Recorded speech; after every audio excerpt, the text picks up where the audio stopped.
तिकडे देशभरात काँग्रेसनं लोकसभा निवडणुकीमध्ये सपाटून मार खाल्ल्यानंतर आता महाराष्ट्रामध्ये नेतृत्व बदलाच्या हालचालींना वेग आलाय।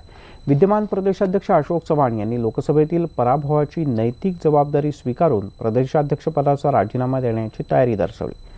त्यामुळे नव्या नेतृत्वासाठी राज्यातील विविध नेत्यांच्या नावाची चर्चा सुद्धा सुरू झाली। लोकसभेमध्ये विरोधी पक्षनेतेपद मिळवण्या इतपत सुद्धा काँग्रेसला संख्याबळ मिळवता आलेलं नाही। 2014ला सुद्धा हीच स्थिती होती। विरोधी पक्षनेतेपद मिळवण्यासाठी काँग्रेसला लोकसभेत एकूण सदस्य संख्येच्या 10% म्हणजेच 55 खासदार निवडून आणणं गरजेचं होतं।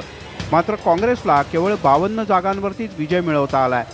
काँग्रेसची सत्ता असलेल्या राज्यांसोबतच महाराष्ट्र काँग्रेसकडून काँग्रेसला मोठ्या अपेक्षा होत्या। मात्र लोकसभा निवडणुकीत राज्यात काँग्रेसला केवळ एकाच जागेवरती समाधान मानावं लागलंय। प्रदेशाध्यक्ष अशोक चव्हाण यांना नांदेडमधून तर सपशेल पराभव स्वीकारावा लागला। या पार्श्वभूमीवर आता चव्हाण यांनी राजीनामा देण्याची तयारी दर्शवली।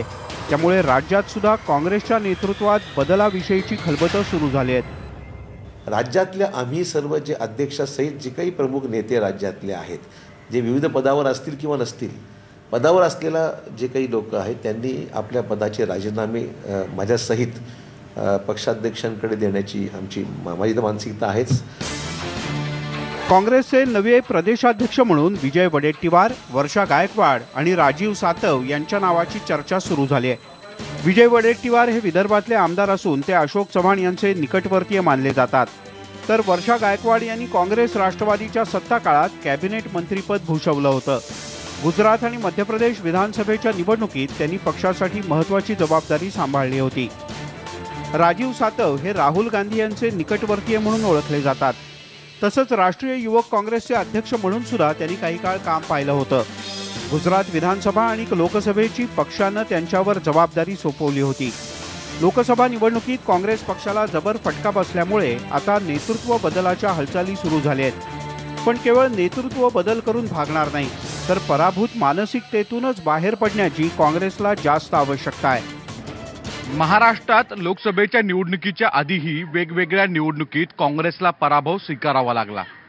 त्यात आता काही महिन्यांमध्येच विधानसभेच्या निवडणुका महाराष्ट्रात होणार आहेत। त्यात अशोकराव चव्हाण यांच्यावर वेगवेगळ्या भ्रष्टाचाराचे आरोप हे महत्त्वाचे मुद्दे असणार आहेत।